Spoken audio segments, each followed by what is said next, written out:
Hello, my dear students. I welcome you all in the class of Science, class 8th, and we are in chapter number 6th, Combustion and Flame, जिसमें हम लोगों ने previous part में flame के structure के बारे में study किया था एंड इस क्वेश्चन के बारे में भी डिस्कस किया था कि फ्लेम कैसे बनती है, हाउ फ्लेम इज़ फॉर्म, इसके बारे में हम लोगों ने डिस्कस किया था। आज हम लोग इस चैप्टर को आगे कंटिन्यू करेंगे इस पार्ट में, और आज हम यहाँ पर एक new topic what is a fuel यहाँ पर स्टार्ट करेंगे, इस पार्ट को स्टडी करेंगे। Recall that the sources of heat energy for domestic and industrial purpose, हमारे इंडस्ट्री के लिए या फिर हम हमारे घरों के लिए, डोमेस्टिक पर्पस के लिए या इंडस्ट्रियल पर्पस के लिए जो हम लोग फ्यूल यूज़ करते हैं वो क्या है।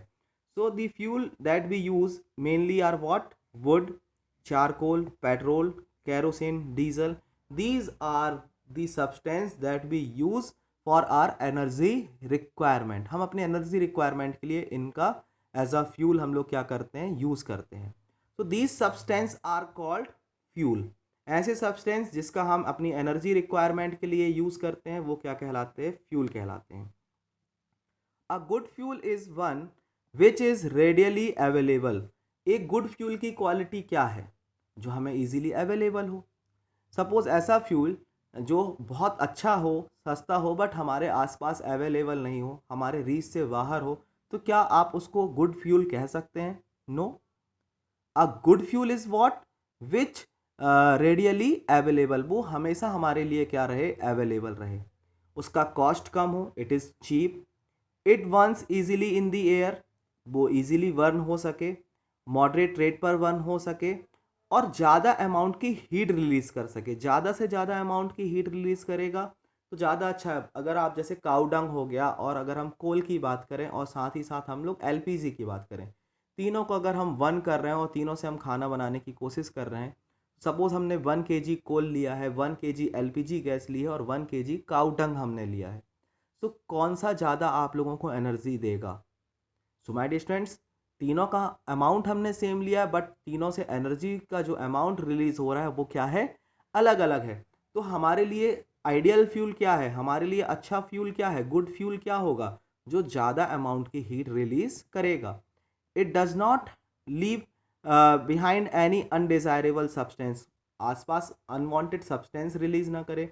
जैसे आप देख सकते हैं काउडंग हो गया, वुड हो गया, साथ में चारकोल हो गया, कोल हो गया, इनको जब आप बर्न करते हैं, जब इनका कंबशन होता है तो रेसिडुअल सब्सटेंस हम लोगों को मिलते हैं। बट जब हम एलपीजी, सीएनजी, पेट्रोल और डीजल इनको बर्न करते हैं तो इनसे कुछ गैसेस रिलीज होती हैं, बट कोई भी सॉलिड रेसिडुअल लेफ्ट नहीं होता है।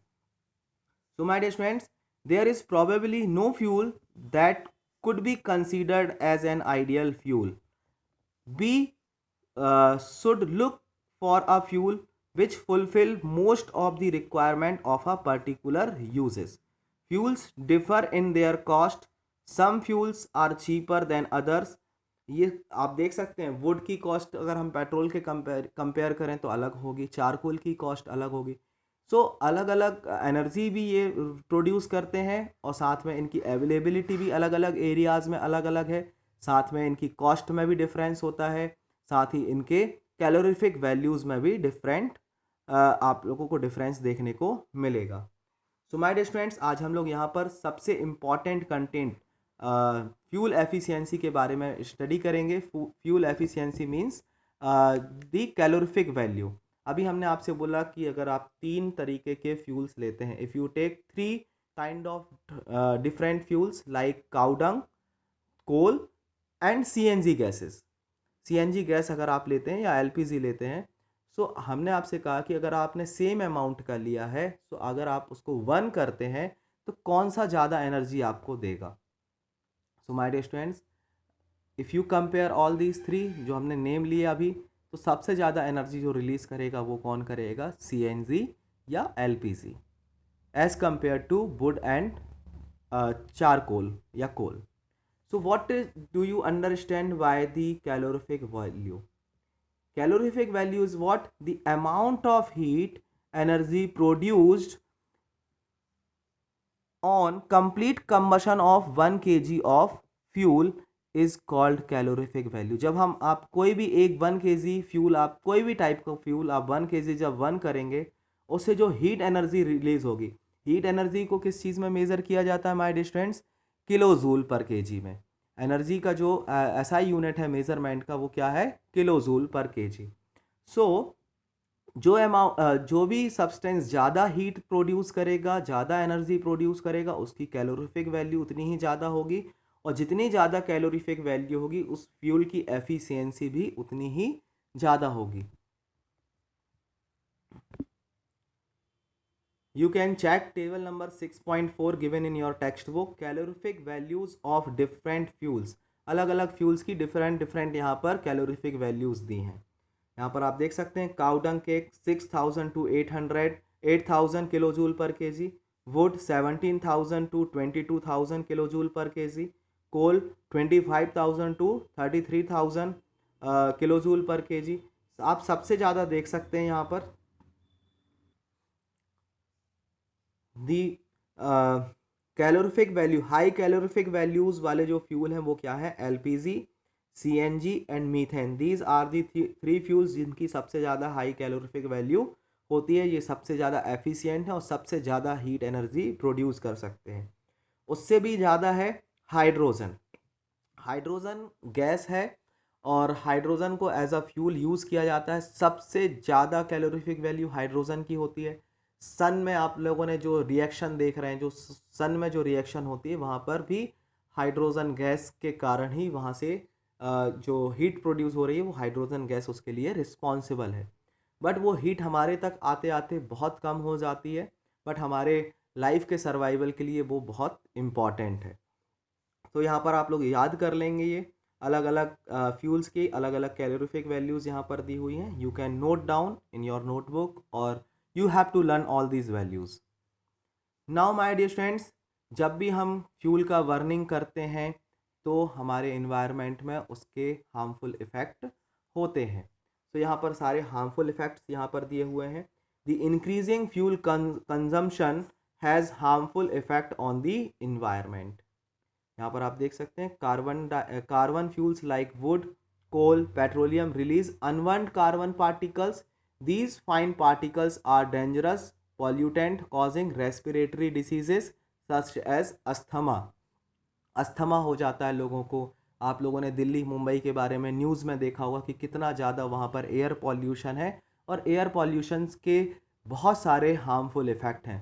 लोगों को रेस्पिरेटरी प्रॉब्लम्स हो सकती हैं, कैंसर से रिलेटेड प्रॉब्लम्स हो सकती हैं। So there are many harmful and negative impact on the environment of these burning fuels. कोई भी फ्यूल हो, कितना भी क्लीनर फ्यूल हो, उसका भी कोई ना कोई डिसएडवांटेजेस होंगे ही। नेक्स्ट यहाँ पर दिया हुआ है जो हार्मफुल इम्पैक्ट दिया हुआ है यहाँ पर, incomplete combustion of these fuels gives carbon monoxide gas. अगर हम कम ऑक्सीजन के प्रेजेंस में इन फ्यूल्स को बर्न करेंगे तो कार्बन डाइऑक्साइड गैस ना रिलीज होकर के क्या रिलीज होगी? कार्बन मोनोऑक्साइड गैस रिलीज होगी। सपोज यहाँ पर अगर हम बात करें, सी जब O2 के प्रेजेंस में यहाँ पर रिएक्शन करता है, कार्बन जब ऑक्सीजन के प्रेजेंस में बर्न होता है तो CO2 गैस बनती है। बट यही कार्बन पार्टिकल्स जब बहुत कम ऑक्सीजन की प्रेजेंस में रिएक्ट करते हैं तो वो क्या बनाते हैं? CO बनाते हैं, कार्बन मोनोऑक्साइड बनाते हैं। इसमें ज़्यादा कार्बन लगेगा और ऑक्सीजन कम है और उसका बर्निंग होगा तो यहाँ पर आपको कार्बन मोनोऑक्साइड मिलेगा। 2CO is the formula of carbon monoxide and CO2 is what? Carbon dioxide. This gas is more dangerous than what? Carbon dioxide. Carbon monoxide, that means CO gas, is more dangerous than what? Carbon dioxide. It is a very poisonous gas. It is dangerous to burn coal in a closed room. एक बंद कमरे में कोल कभी नहीं जलाना चाहिए, कोयला कभी नहीं जलाना चाहिए, बिकॉज बंद कमरे में अगर एयर नहीं मिलेगी तो कोल से जो गैस प्रोड्यूस होगी वो कौन सी होगी? कार्बन मोनोऑक्साइड होगी। और अगर उस कमरे में इस तरीके से कोई पर्सन बैठे हुए हैं और अगर वो पॉइजनस गैस कार्बन मोनोऑक्साइड को इनहेल करेंगे तो उनकी डेथ भी हो सकती है। The carbon monoxide gas produced can kill person sleeping in that room. So my dear students, इसीलिए कभी भी अंगीठी वगैरह ठंड में हम लोग जलाते हैं, घरों में लकड़ी जलाते हैं वार्म के लिए, तो बंद कमरे में इस तरीके से कोल वगैरह हमें जला करके नहीं रखने चाहिए। नाउ थर्ड यहाँ पर दिया है, combustion of most of fuels releases carbon dioxide in the environment, releases concentration of carbon dioxide. ये किसके लिए लीड करता है? ग्लोबल वार्मिंग के बारे में। तो my dear students, global warming क्या है यहाँ पर दिया हुआ है। Global warming is the rise in temperature of the atmosphere of the earth के एवरेज टेम्परेचर में इंक्रीमेंट हो जाना ग्लोबल वार्मिंग कहलाता है। आगे के चैप्टर्स में चैप्टर नंबर 17-18 में ग्लोबल वार्मिंग को हम लोग डिटेल में स्टडी करेंगे। यहाँ पर एसिड रेन के बारे में दिया हुआ है, बर्निंग ऑफ कोल और फ्यूल्स जो गैसेस रिलीज़ करते हैं लाइक सल्फ़र डाइऑक्साइड और नाइट्रोजन डाइऑक्साइड जैसी जो गैसेस रिलीज़ होती हैं, जब वो वाटर वेपर के साथ मिक्स हो जाते हैं तो वो क्या फॉर्म करते हैं? एसिड्स फॉर्म करते हैं, sulphuric acid and nitric acid HNO3 और H2SO3। और ये जो एसिड्स हैं जब रेन के साथ नीचे आते हैं तो उस रेन को क्या बना देते हैं? वो एसिडिक बना देते हैं। और ये रेन जहाँ जहाँ पे भी गिरती है वहाँ की चीज़ें डिस्ट्रॉय हो जाती है। सपोज सॉइल की बात करें तो सॉइल की फर्टिलिटी कम हो जाएगी, कुछ स्पीसीज़ हैं एनिमल्स की वो डेड हो सकती हैं, ह्यूमंस के ऊपर एसिड रेन से स्किन कैंसर्स की प्रॉब्लम हो सकती है। So there are various negative impact of burning of fuels. Burning of fuels के ऐसे बहुत सारे नेगेटिव इम्पैक्ट हमारे इन्वायरमेंट में देखने को मिलते हैं। सो माय डियर स्टूडेंट्स, आज हम लोगों ने यहाँ पर fuel efficiency and the harmful effect of burning of fuels के बारे में यहाँ पर स्टडी किया। और इस तरीके से आज हमने इस चैप्टर के सारे कंटेंट्स कंप्लीट कर लिए हैं, हर एक पार्ट को हम लोगों ने यहाँ पर डिस्कस कर लिया है। नेक्स्ट क्लास में हम लोग इस चैप्टर के क्वेश्चंस और उनके आंसर्स को डिस्कस करेंगे, तो उसके लिए आप लोग प्रिपेयर रहिएगा।